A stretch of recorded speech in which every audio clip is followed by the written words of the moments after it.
la gloire de Romains, hein, qui commence, pas de Romain lui, là, mais un autre Romain, l'Épître aux Romains, qui commence avec « qu'il n'y a plus aucune condamnation pour ceux qui sont en Jésus-Christ », puis il finit Romains 8 en disant qu'il n'y a rien qui va nous séparer de la gloire de Dieu. Amen. Donc, ça va découler un peu dans le message d'aujourd'hui. Jeudi, avant-hier, jeudi, nous sommes allés, quelques personnes ici, parce qu'il y avait un ami à moi qui nous a invités pour une soirée de guérison, délivrance. Il y a quelques personnes qui sont venues quand même. Et puis, il y en a qui ont reçu. Il y en a qui ont reçu pas complètement, mais quand même, qui ont amélioré leurs choses. Ça a fait, chaque personne qui était là, je crois que ça a produit quelque chose en nous, autant au niveau de la guérison qu'on a chassé aussi des choses d'incrédulité qui sont dans nos vies pour recevoir de la guérison. Parce que tous les enseignements qu'on reçoit qui parlent contre la guérison, ça montre de l'incrédulité dans nos vies. Ça bâtit des murs d'incrédulité. Puis quand vient le temps de recevoir une guérison, bien, il y a des choses qui arrivent pas. Puis on se demande pourquoi. Mais c'est parce que justement, c'est le raisonnement. C'est la seule chose qui peut faire en sorte qu'on ne reçoit pas la guérison, c'est ici. Ça se passe entre nos deux oreilles. Et puis ça, on peut changer ça. Puis comment on change ça? C'est en proclamant la parole. Et puis d'autres choses aussi, par exemple, quand on parle de guérison aussi, on parle de recevoir des choses de Dieu, des choses qui sont dans le spirituel. Et ça, il faut mettre notre foi là-dedans. Et puis, souvent, quand on reçoit des choses de l'esprit, il y a des gens qui vont penser qu'on les reçoit, les choses de l'esprit, en faisant des choses, en étant autre chose, en méritant même la guérison, toutes ces choses. Non, oubliez ça. La base de la guérison vient dans la grâce. La grâce, c'est le fondement de toute doctrine, le fondement de toute chose, c'est la grâce. Prenez place, messieurs, dames, il n'y a pas de problème. On est content que vous soyez là. Et puis, on va lire le premier passage, un premier passage qui va mettre la table un peu de ce que nous allons voir. Il y a 2 diapos pour celui-là. Dans Éphésiens 2, 1 à 5. Vous étiez morts par vos offenses et par vos péchés, dans lequel vous marchiez autrefois selon le train de ce monde, selon le prince de la puissance de l'air, de l'esprit, qui agit maintenant dans le fils de la rébellion. Nous tous aussi, nous étions de leur nombre. Ça, c'est rare que Paul dise ça. C'est ce que vous étiez, souvent il va dire. Mais ici, il s'inclut. Nous tous aussi, nous étions de leur nombre et nous vivions autrefois selon les convoitises de notre chair, accomplissant la volonté de la chair et de nos pensées.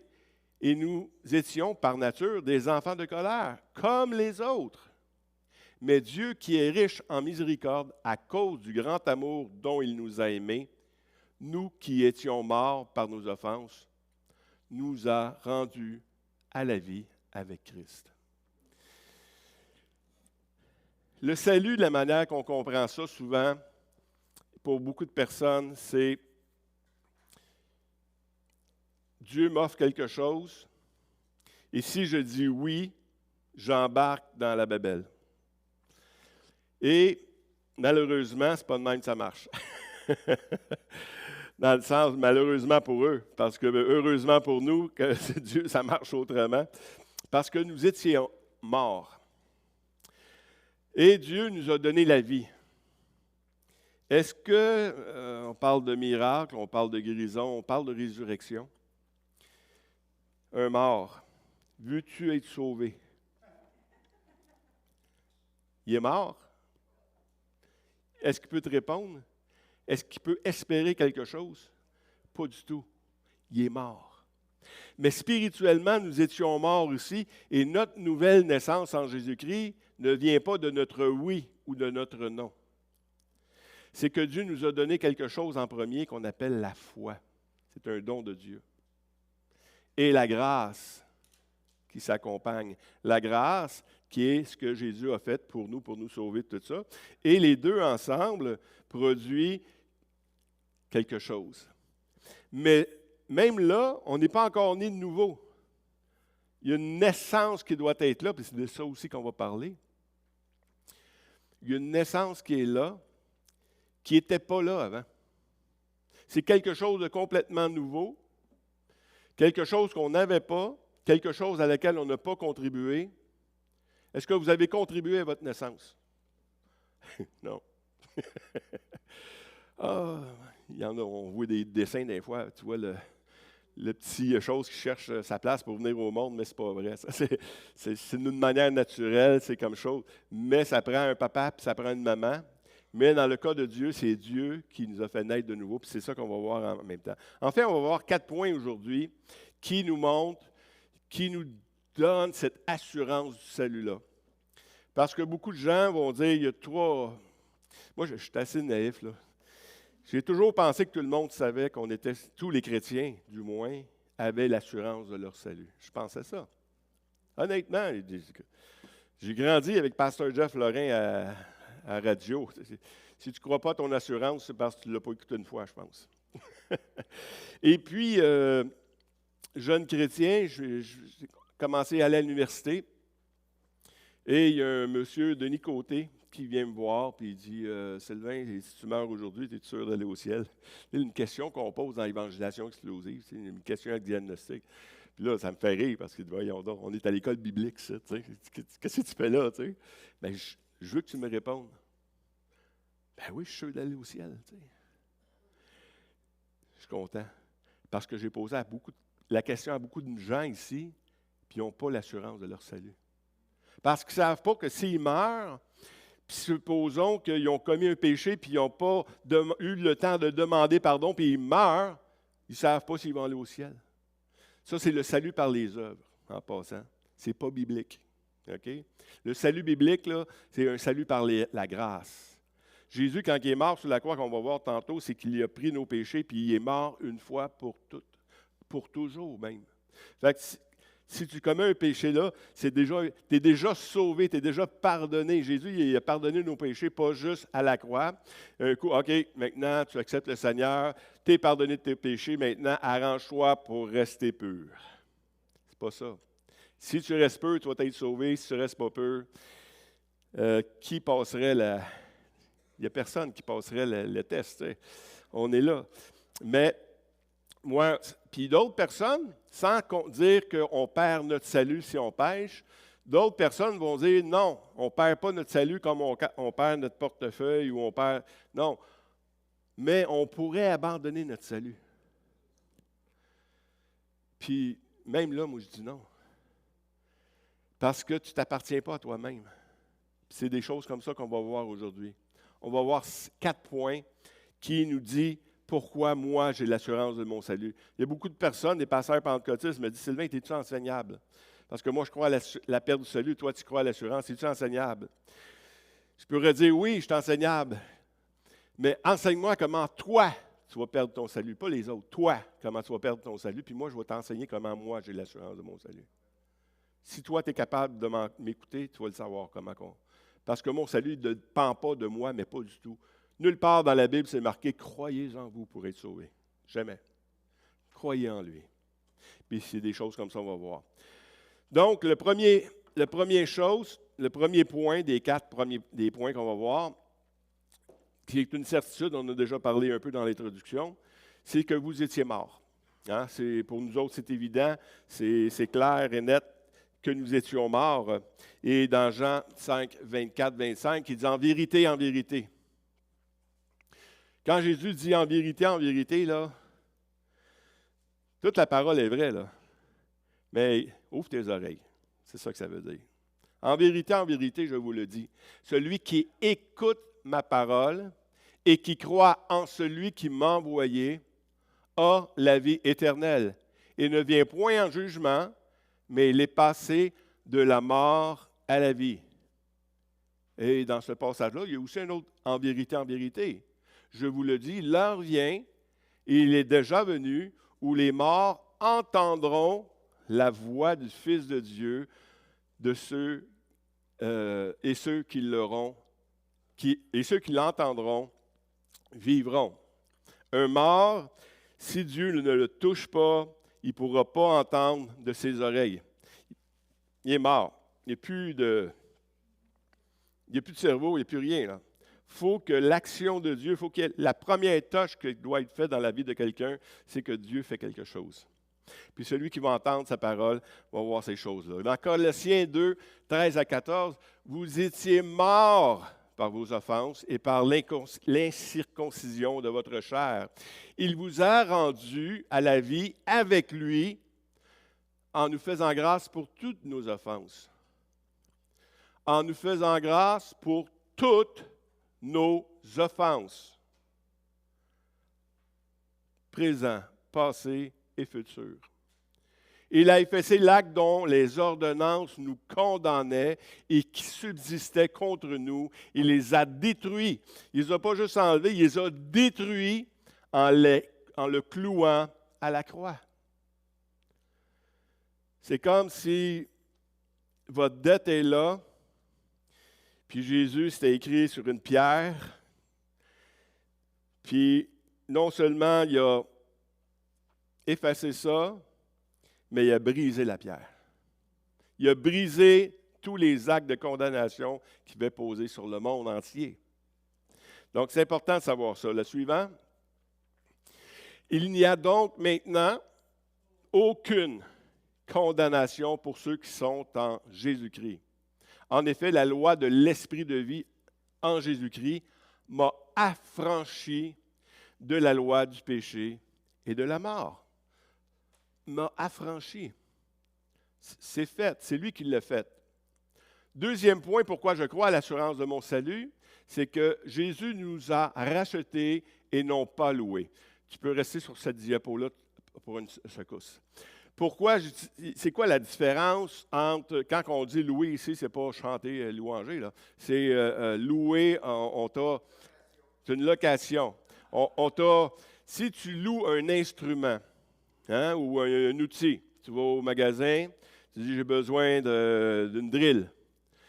Et puis, tu payes un petit montant, il te donne la drill. La drill ne t'appartient pas. Ne t'appartiendra jamais. Quand même, si tu la gardes chez toi pendant 2 ans, c'est pas à toi. Tu l'as quasiment volée. Parce qu'elle appartient toujours au propriétaire. Quand Jésus nous a rachetés, il ne nous a pas loués.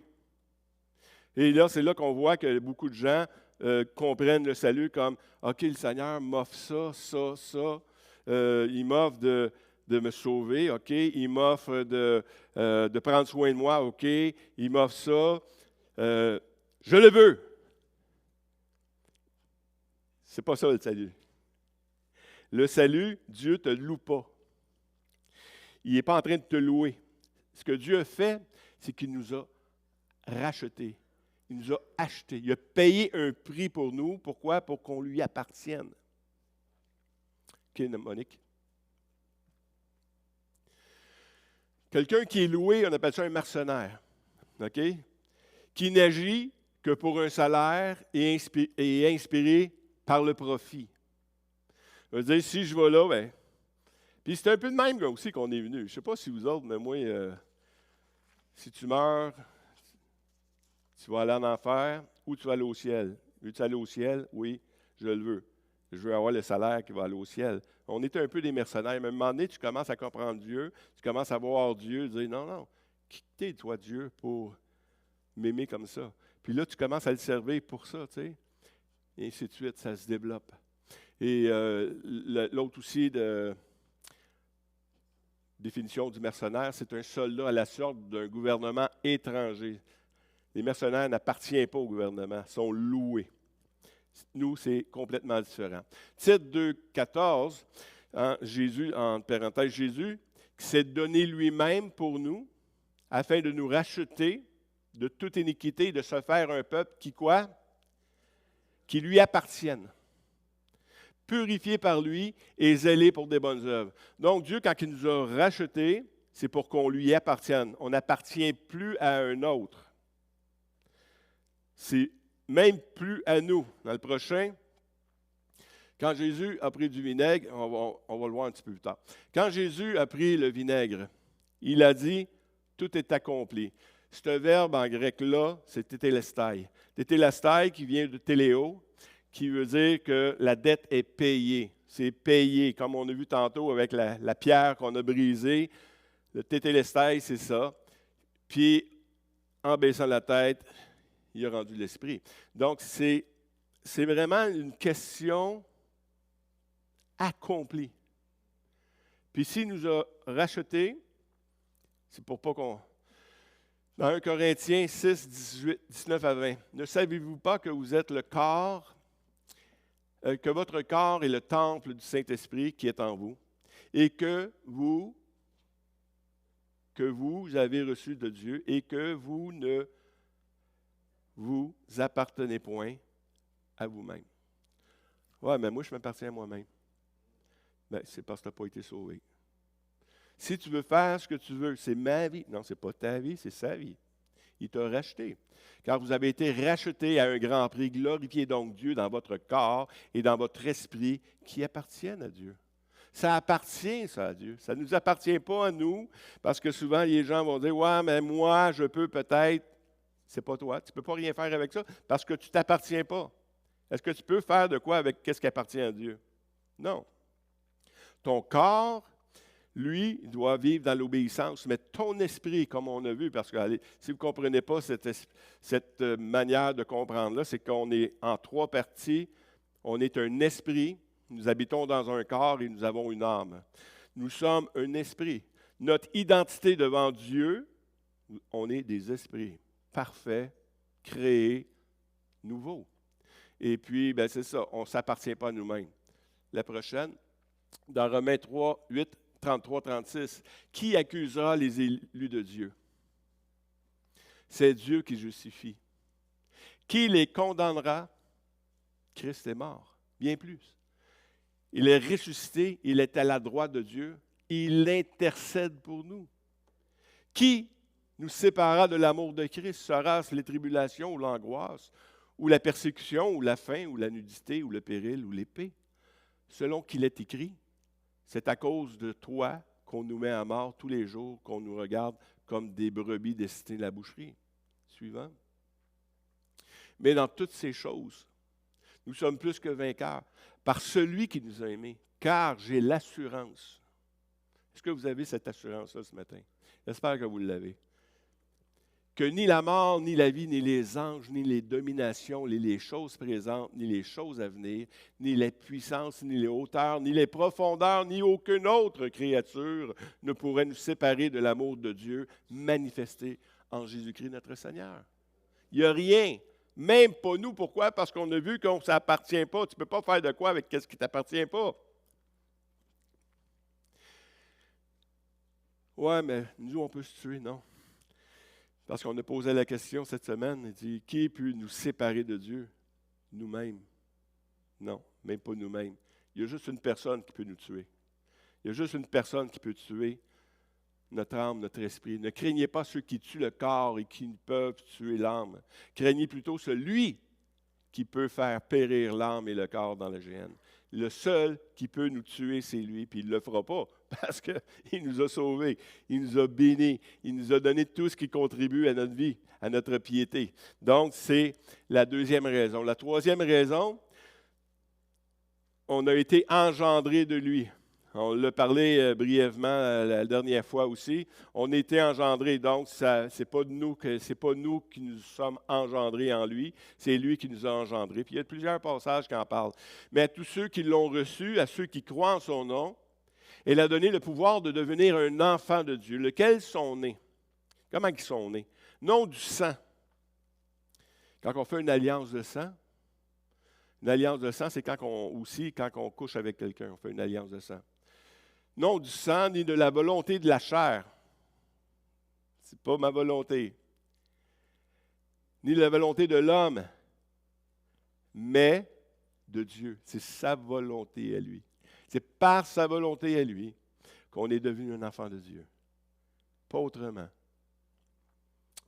Si quelqu'un est en Christ, il est une nouvelle créature.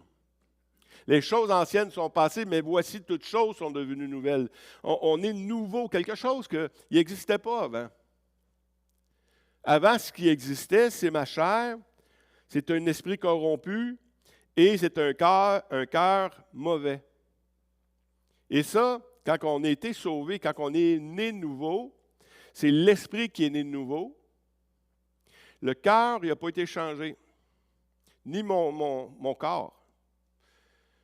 Quand j'ai été sauvé, je pesais 200 livres, je n'ai pas pesé 165 livres. J'étais le même.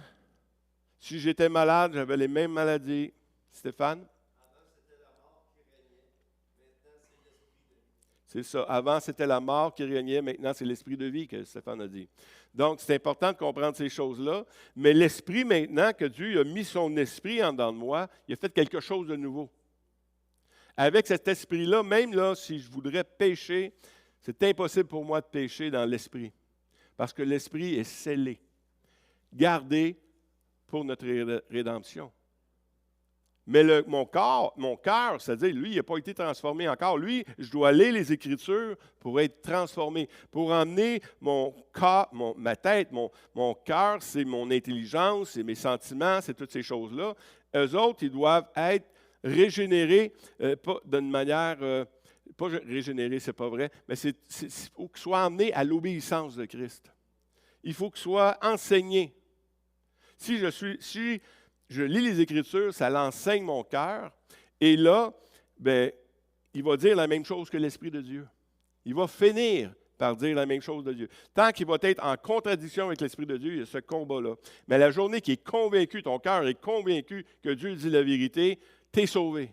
Dans le sens que même ton corps, il n'aura pas le choix de marcher comme ton cœur veut. Parce que 2 contre 1, ils vont gagner. Mais si ton cœur n'est pas convaincu, il y a une puissance. C'est là qu'est le combat. Si on n'est pas convaincu dans notre cœur de marcher selon le Seigneur, on va tomber. Plus souvent qu'à notre tour. Jean 3,3, Jésus lui répondit, en vérité, je te le dis, si un homme ne naît de nouveau, il ne peut voir le royaume de Dieu. Naître de nouveau, c'est naître de l'Esprit. C'est la seule condition aussi. On peut continuer. Quiconque croit que Jésus est le Christ est né de Dieu. Et quiconque aime celui qui l'a engendré, aime aussi celui qui est né de lui. Donc, comment on sait qu'on est né de lui? C'est quand on aime les autres. 1 Pierre 1,23, puisque nous avons été régénérés. Nous avons été régénérés comment maintenant? Non par une semence corruptible, mais par une semence incorruptible, par la parole vivante et permanente de Dieu. La parole de Dieu. C'est par elle qu'on est né de nouveau. Dieu a dit qu'il n'y a plus à Dieu de sauver le croyant par la folie de la prédication. Je l'ai déjà dit, mais je vais vous le redire. Sans la parole de Dieu, personne ne peut être sauvé en Jésus-Christ. On peut avoir une connaissance de Dieu, parce que la Bible nous dit qu'ils sont sans excuse, parce qu'ils ont connu Dieu. Mais sans la parole de Dieu, tu ne peux pas connaître Jésus-Christ. C'est le seul moyen d'être sauvé, c'est par Jésus-Christ, comme on a vu. Donc, en déclarant la parole, c'est pour ça que c'est tellement important que l'Église déclare les évangiles, pour qu'un plus grand nombre soit sauvé. Parce que ce n'est pas en faisant des bonnes œuvres, ce n'est pas en étant des bonnes personnes qu'on est sauvé, c'est par la déclaration de la parole qui produit une régénération. Régénérer, c'est quoi? Qu'est-ce que ça veut dire, régénérer? Anagenao. C'est ça que ça veut en grec. Je ne l'ai pas écrit en grec, je l'ai écrit comme... Je lis moins bien même qu'en grec. Faire renaître. Le sens de ce mot-là, être régénéré, c'est être renouvelé, être engendré de nouveau, être ou devenir renouvelé, conçu comme un être né ou engendré par une seconde naissance. C'est un miracle. Carrément un miracle. On a été régénérés comme ça. Et le dernier verset pour celui-là. Pour vous, vous ne vivez pas selon la chair, mais selon l'Esprit. Si du moins l'Esprit de Dieu habite en vous. Si du moins. Si on ne vit plus selon la chair, c'est qu'on vit selon l'Esprit. Si du moins l'Esprit de Dieu habite en vous. Si quelqu'un n'a pas l'Esprit de Christ, il ne lui appartient pas. C'est quoi la condition ici pour appartenir? C'est quoi la condition? Être né nouveau, avoir l'Esprit de Dieu. Si tu as l'Esprit de Dieu, tu l'as. Et si Christ est en vous, le corps, il est vrai, est mort à cause du péché. Voyez-vous, votre corps n'est pas racheté encore. Mais l'Esprit est vie à cause de la justice.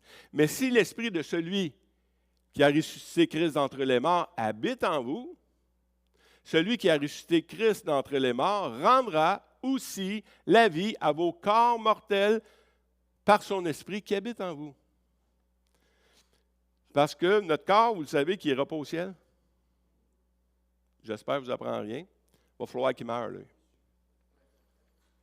Il va falloir que notre corps mort pour aller au ciel. Et puis, c'est la puissance de Dieu, la même puissance qui a ressuscité Jésus, qui a fait ça avec son corps, parce qu'aujourd'hui, Jésus, ce n'est pas un esprit, seulement un esprit dans le ciel. C'est un homme avec son corps aussi. Il est ressuscité. C'est le premier ressuscité avec son corps. Et quatrième et dernier point, pourquoi je crois que l'assurance du salut était... Parce qu'il y a un mot là-dedans, là, je ne sais pas si c'est qui ne comprend pas ce mot-là. Moi, je n'ai pas eu la vie temporaire. Je n'ai pas eu la vie en attendant. Dieu m'a donné la vie éternelle. Dans éternel, là, il y a le concept de pour toujours. OK? Car, par une seule offrande, il en est à la perfection. Hey, ça, c'est des mots forts. À la perfection et pour toujours ceux qui sont sanctifiés. Pas en attendant. Pas pour un temps seulement. Pour toujours. Mes brebis entendent ma voix, je les connais et ils me suivent. Je leur donne la vie éternelle.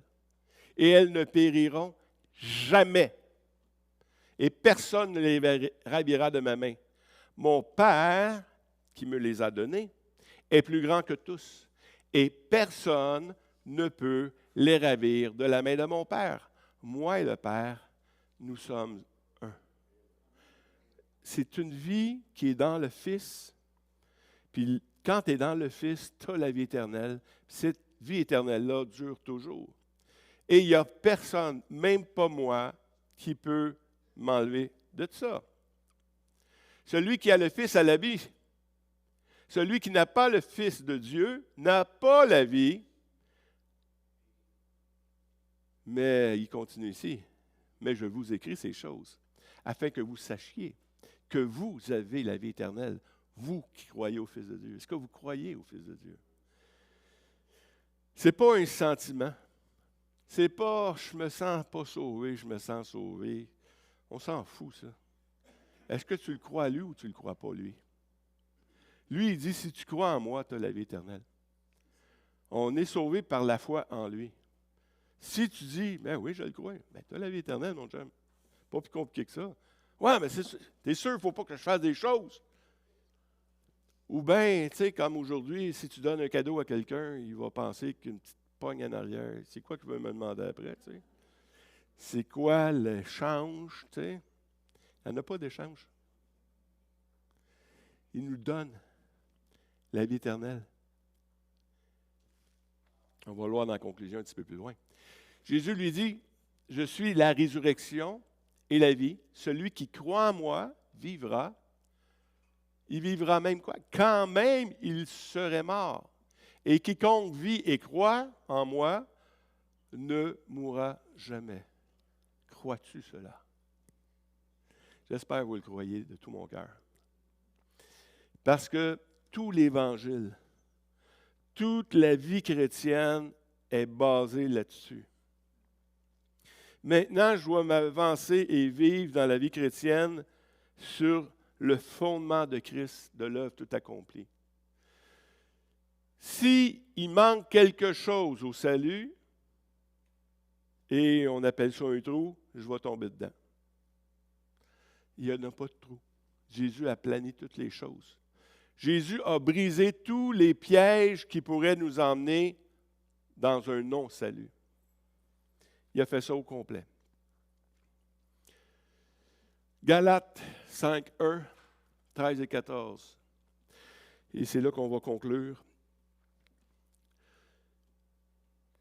Quand on a été sauvés, avant ça, on était où les Juifs étaient sous la loi. La loi, c'est quoi? C'est que si tu veux être pardonné, il faut que tu fasses des choses. Il faut que tu offres des sacrifices. Il faut que tu marches droit. Et tu vas mériter d'être dans la présence de Dieu. Tu vas mériter ci, tu vas mériter ça. Quand Jésus est mort pour nous, il nous a libérés complètement de l'esclavage de la loi, du concept de la loi. Et un coup qu'il nous a libérés, ce qu'il a fait, c'est qu'il a dit, écoute, moi aussi j'en ai une loi, je vais te la donner, mais je veux maintenant que tu obéisses à cette loi-là avec ton cœur, parce que tu m'aimes. Donc, finalement, Dieu, ce qu'il veut, c'est comme s'il dit, je veux juste une chose, c'est que tu m'aimes. Comment on fait ça? Bien, tu vas aimer ton prochain. Aimer Dieu, c'est d'aimer ton prochain. Si tu dis que tu aimes Dieu et que tu n'aimes pas ton prochain, tu es un menteur. C'est ça que la parole de Dieu nous dit. Dieu dit, tu vas m'aimer. Maintenant, viens. Maintenant, marche pas à cause de la loi, marche parce que je te demande de m'aimer. Reconnais l'amour que je t'ai donné. C'est pour la liberté que Christ nous a franchis. Demeurez donc fermes et ne vous laissez pas mettre de nouveau sur un joug de la servitude. Parce que les judaïsants, c'est ça qu'ils faisaient. Maintenant, vous êtes sauvés, mais il faut quand même obéir à la loi, vous savez. Et non, vous n'avez pas compris. Oui, vous allez obéir à la loi, mais pas pour être sauvés. Parce que vous avez été sauvés et vous êtes reconnaissant de l'amour de Christ pour vous. Frère, non, juste revenez avant, on n'avait pas fini. Non, on n'était pas là. Oui. Frère, vous avez été appelés à la liberté, seulement ne faites pas de cette liberté pour un prétexte de vivre selon la chair. C'est clair. C'est pour la liberté que Christ vous a appelé.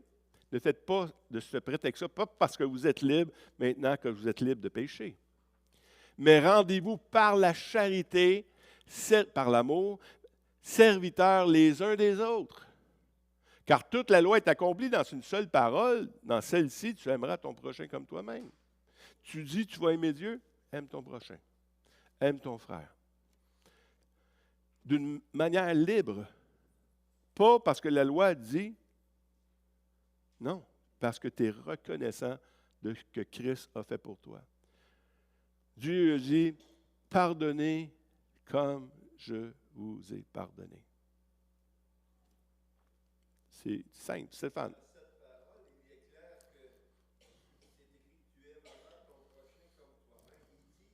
Il dit la lutte qu'il va y avoir, c'est qu'on est tellement égoïste et centré sur nous-mêmes, le combat se situe au niveau de toi. Oui. Et non pas, c'est pas l'autre qui va t'arriver à frapper ou quoi que ce soit. C'est ça. Sauf que une lutte qui est en moi, c'est d'apprendre à recevoir l'amour de Christ pour aimer mon prochain. C'est ça. Exact. Pour résumer ce que Stéphane a dit pour l'enregistrement, c'est que Stéphane a dit, quand il nous a demandé d'aimer notre prochain comme nous-mêmes, c'est d'aimer, c'est de l'aimer lui. Et puis, ça se manifeste, aimer Dieu, ça se manifeste dans aimer ton prochain. C'est ce que Dieu nous demande de faire. Le prochain, soyez sobre, veillez. Votre adversaire, le diable, rôde comme un lion rugissant, cherchant qui il dévorera. Résistez-lui avec une voix ferme, sachant que les mêmes souffrances sont imposées à vos frères dans le monde. Donc, on est libre, mais faites attention de cette liberté-là. Parce que nous-mêmes, dans notre nature, dans notre être égocentrique, égoïste, on va vouloir profiter des autres. Mais où on a aussi un ennemi qui veut, lui, nous faire tomber et nous disqualifier. Pas de notre salut, il ne peut plus nous disqualifier de notre salut, on l'a vu tantôt. J'espère que vous êtes convaincus. Mais il veut nous disqualifier de notre témoignage. Suivant. Suivant, Monique. Vous serez haïs de tous à cause de mon nom, mais celui qui persévérera jusqu'à la fin sera sauvé. Ouais, mais tu vois bien, c'est celui qui persévère jusqu'à la fin qui est sauvé. Donc, c'est nous autres qui doivent persévérer. Suivant. Non, on l'a vu avant, je pense, hein? Peut-être avant, on l'a vu? Oui, c'est ça. Et Dieu de toute grâce qui vous a appelé en Jésus-Christ et à sa gloire éternelle, après que vous auriez souffert un peu de temps, qui va nous perfectionner? Le Dieu. Vous perfectionnera lui-même, vous affermira, vous fortifiera, vous rendra inébranlable. À lui soit la puissance au siècle des siècles. Amen. Celui qui persévérera jusqu'à la fin, c'est celui qui a laissé Dieu agir dans sa vie. Parce que c'est Dieu qui te rend, qui t'affermit, qui te donne toutes ces choses-là. Donc, ce n'est pas parce que toi, tu as persévéré, ce n'est pas toi, c'est l'œuvre que Dieu a faite dans ta vie. Tu es né nouveau, tu devrais être toutes ces choses-là. On passe celui-là. Je suis persuadé, puis j'espère que vous êtes tous persuadés, que celui qui a commencé en vous cette bonne œuvre la rendra parfaite pour le jour de Jésus-Christ. Ici, il parle d'une œuvre que les Philippiens sont en train de ramasser pour faire une œuvre. Mais toute œuvre que Dieu commence en dedans de nous, quand Dieu commence quelque chose en dedans de vous, il nous promet qu'il va l'achever. Parce que tout vient de lui. Parce que tout est accompli en cette parole tout est de lui, par lui et pour lui. Il me semble que c'est clair. C'est-tu juste moi que c'est clair? C'est lui, par lui. Et je crois que c'est le dernier. Oui. C'est pourquoi Dieu voulant montrer avec plus d'évidence aux héritiers de la promesse l'immuabilité de sa résolution. C'est sa décision. C'est ce qu'il a décidé, Dieu. Non, tu n'aurais pas dû faire ça, Seigneur. Non, c'est lui qui l'a décidé. Il fait ce qu'il veut, avec qui il veut, de la manière qu'il veut. Intervient par un serment. Quand un homme promet, mais quand Dieu promet, intervient par un serment afin que par deux choses immuables, dans lesquelles il est impossible que Dieu mente. Notre foi, depuis le début, repose dans ce que Dieu a dit. Ça a commencé de même, puis ça doit aller jusqu'au ciel de même. Nous trouvions, parce que Dieu, ce n'est pas un menteur, dans ça, nous trouvions un puissant encouragement, nous, dont le seul refuge, c'était de saisir cette espérance qui nous était proposée. Je te le propose. Saisis-la. Je mets devant toi la vie et la mort. Choisis la vie. Je l'accepte. Je le veux. Merci, Seigneur. Nous, là, c'est notre seule espérance. C'est celle qu'on la prend comme ça. Cette espérance, elle va s'ancrer. Nous la possédons comme une ancre de l'âme. C'est ancré, il faut que ça soit ancré dans votre tête, ça.